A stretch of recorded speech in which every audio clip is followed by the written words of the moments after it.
जो अमीर आदमी है ना, वो कभी पैसों के लिए काम नहीं करता। अब आप कहेंगे कि वो पैसों के लिए काम नहीं करता, ये तो हो ही नहीं सकता, उसके पास तो सबसे ज़्यादा पैसे होते हैं, उसके पास तो हमेशा पैसा रखता है।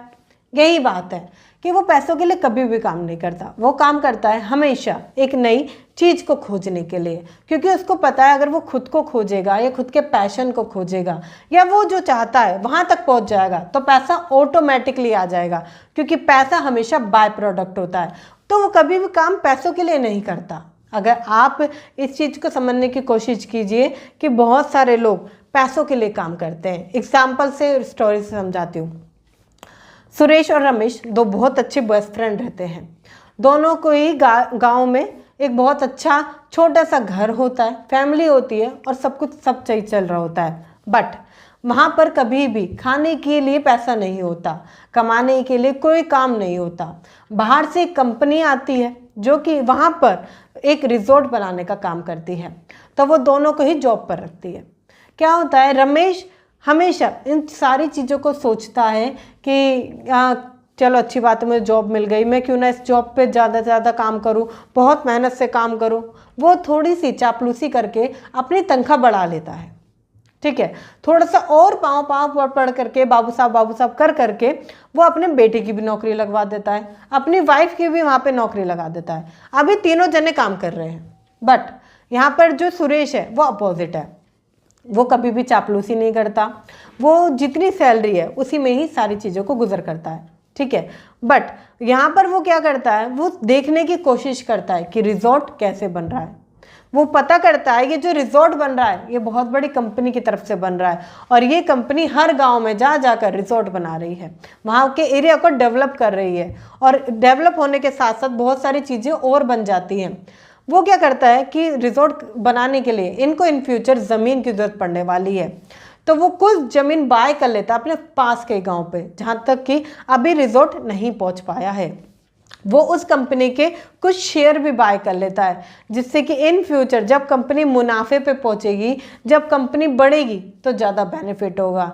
इतना ही नहीं, अब मजदूर आए हैं, रिजॉर्ट में काम हो रहा है, कारीगरी हो रही है, सब कुछ हो रहा है, तो वो लोग ये देखते थे कि रिजॉर्ट में कभी भी मजदूरों को रहने नहीं दिया जाता।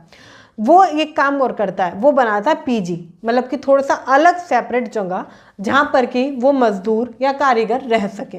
ये तीन चीज़ें वो करता है, कंपनी की शेयर, प्रॉपर्टी और पीजी, ये तीन काम करता है अपनी नौकरी के साथ साथ।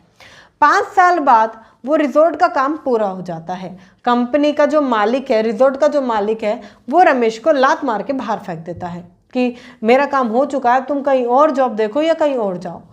बट रमेश के पास अब कोई भी चारा नहीं था, क्योंकि बड़ी मुश्किल से उसने अपने खुद का सारी चीज़ों को वहाँ पर टाइम लगाया, लगभग 5 साल। अब वो बाहर एकदम जाए, सारी चीज़ों को देखे, वहाँ वो सारी चीज़ें नहीं कर पाएगा, वो परेशान हो गया।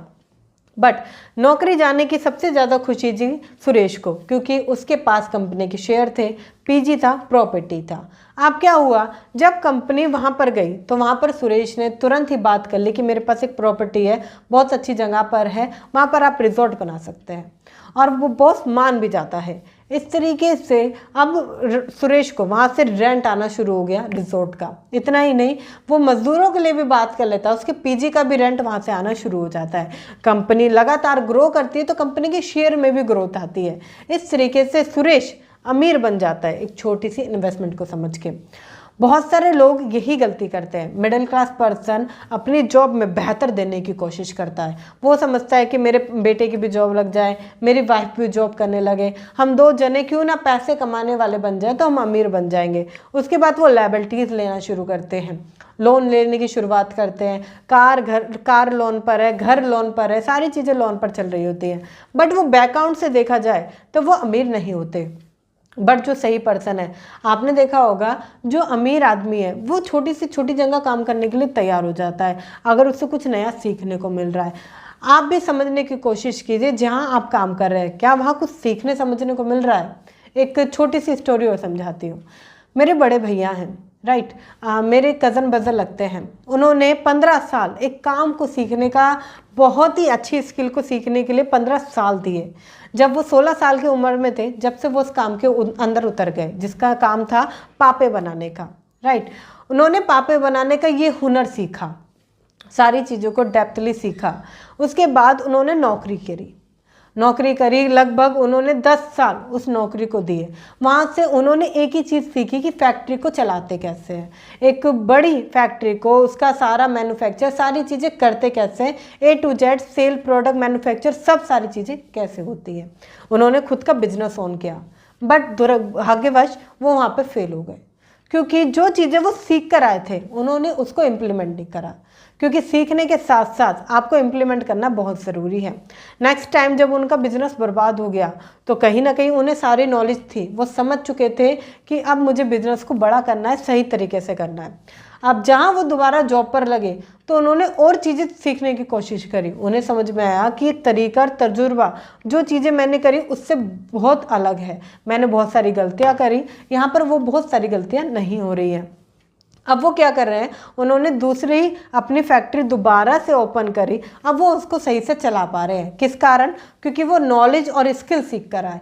अगर आपको नॉलेज और स्किल सीखने के लिए थोड़ा सा काम करना पड़े, थोड़ा सा टाइम देना पड़े, तो कोई दिक्कत की बात नहीं है। कोशिश कीजिए कि आप पैसों के लिए काम ना करें, क्योंकि नौकरी में भी उनको पैसा आ रहा था, बट उन्होंने कभी भी पैसों के लिए काम नहीं करा।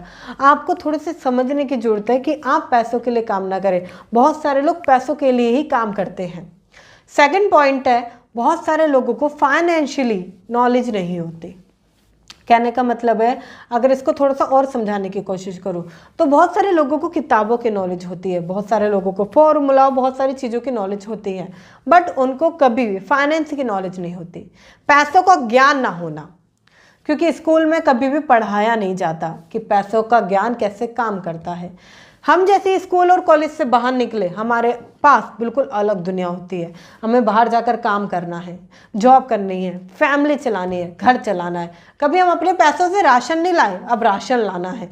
तो ये सारी प्रॉब्लम एक इंसान या एक कोई भी पर्सन झेल नहीं पाता, क्योंकि बिल्कुल अलग आ जाती है। इसका सिर्फ एक ही कारण है, क्योंकि फाइनेंशियली हमें कभी भी फाइनेंस नॉलेज नहीं दी गई। आप एक चीज़ समझिए, जो बनिया लोग होते हैं, राइट, वो लोग क्या करते हैं उसको समझाती हूँ। बनिया लोग हमेशा एक चीज़ को समझ जाते हैं कि मुझे आने वाले टाइम पर अपने बच्चे को बढ़िया फाइनेंशियली बिजनेसमैन ही बनाना है, उसे नौकर नहीं बनाना है, नौकरी नहीं करवानी है उससे, और करवानी भी पड़ गई तो इन फ्यूचर वो बिजनेस ही करेगा। तो इसलिए वो हमेशा उसे फाइनेंस की नॉलेज देना शुरुआत कर देते हैं। फाइनेंस की बातें करते हैं, बिजनेस की बात करते हैं, धंधे की बात करते हैं। जब वो खाने के टेबल पे बैठे होते हैं ना, तब भी धंधे की बात होती है। हमारे घर में क्या बात होती है, बेटा तुम अभी पढ़ाई पर फोकस करो, कभी भी अभी पैसों के बारे में मत सोचो, अभी इन चीज़ों के बारे में मत सोचो। और आजकल तो माता पिता ऐसे हो चुके हैं कि वो बच्चे को सारी चीज़ें ला कर देते हैं कि गेम चाहिए ये लो, कार चाहिए ये लो, तुम्हें ये चाहिए ये लो, हर चीज़ उन्हें ला कर देते हैं, प्री प्लान कर देते हैं। जिसके कारण बच्चा, ये मत समझिए आप बच्चे को सुख सुविधाएं दे रहे हैं, आप बच्चे को बिगाड़ रहे हैं। क्योंकि इन फ्यूचर बच्चे को हमेशा आपसे पाने की आदत पड़ जाएगी कि मम्मी पापा तो हैं। वो कभी भी खुद के पैरों पर खड़ा नहीं हो पाएगा, वो हमेशा नौकरी पर ही डिपेंड रहेगा। आप उसे बताएं कि आपको नया सीख सकते हो, आप नया सीखने में, नई नॉलेज लेने में थोड़ा सा पैसा अगर उसके ऊपर लगाते हो तो वो ज़्यादा बेहतर है उसकी चीज़ें लाने से। अच्छा देखिए, कभी भी जो एक सही पर्सन है, या जो अमीर बन रहा है या जो इन्वेस्टिंग कर रहा है, वो एक बात समझ जाता है, पहले दुकान फिर मकान।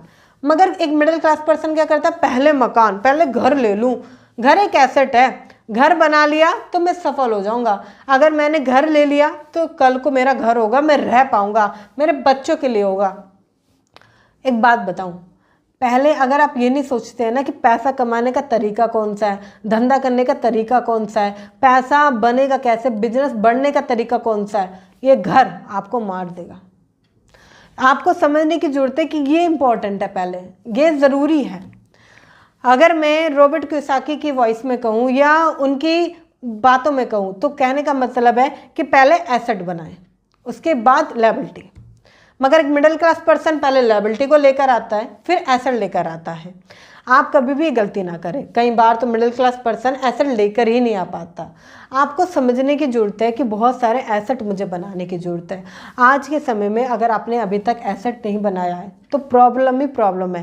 पहले एसेट के लिए काम करना बहुत महत्वपूर्ण है। अगर आप एसेट के लिए काम करते हैं, आप बार बार काम करते हैं एसेट के लिए, अपनी लायबिलिटी को अलग रखते हैं, तभी आप आगे बढ़ पाएंगे, अदरवाइज आपका आगे बढ़ना थोड़ा सा मुश्किल हो सकता है। सेल्फ डाउट लोगों को मारता है, डाउट में मत रहिए।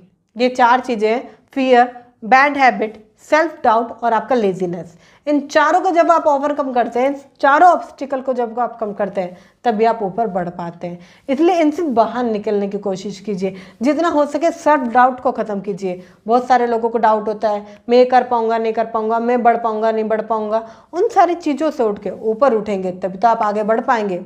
अगर आपको ये वीडियो अच्छी लगी है तो फटाफट से लाइक कर दीजिए, और अगर आप चाहते हैं क्यों ना ये मैं शेयर करूं उन लोगों के साथ जो कि अमीर बनना चाहते हैं, जो इन्वेस्टमेंट की पावर को समझना चाहते हैं या जो सही तरीका समझना चाहते हैं, तो शेयर कर दीजिए जल्दी से जल्दी, क्योंकि आपका एक शेयर सामने वाले की लाइफ में बहुत कुछ बदल जाएगा और मैं जानती हूँ कि आप शेयर ज़रूर करेंगे।